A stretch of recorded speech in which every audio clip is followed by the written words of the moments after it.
অতীত জীবনের সমস্ত গুনাহ মাফ করার জন্য বুখারীর একটা হাদিস আসছে। হাদিসে পাকের রাসূলের বক্তব্য হলো, কেউ যদি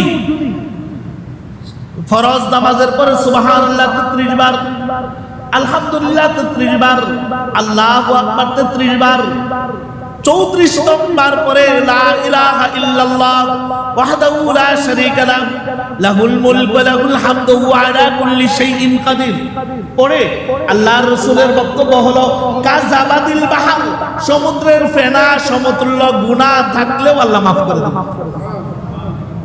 নৈরাশ হওয়ার কিছু নাই। বাকি নৈরাশ তো আমরা হয়ে যাই, আল্লাহ আমাদেরকে নৈরাশ করে। পাকা দাড়িওয়ালা হয়ে গেছে, একবারে বুড়া হয়েছে, সারা জীবন ইবাদত করেন নাই, একবার মালিকের কাছে তওবা করেন, মালিক ফিরায় দিবেন না। আল্লাহ রাসূলের এক হাদিস আছে, ইন্নাল্লাহা লা ইস্তাহি ইযিনিশ শাইবাতিল মুমিন।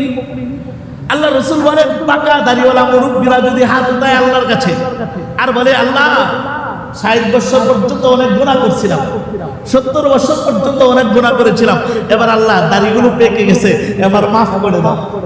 আল্লাহ বলেন, ওদের হাতকে ফিরাইয়া দিতে আমি আল্লাহর লজ্জা লাগে। সুতরাং ওই পাকা দাড়িওয়ালা মুরব্বিরা যখন হাত উঠায়, হাত উঠানোর সাথে সাথে আমি তাদের জীবনের সব গুনাহগুলো মাফ করে দিই।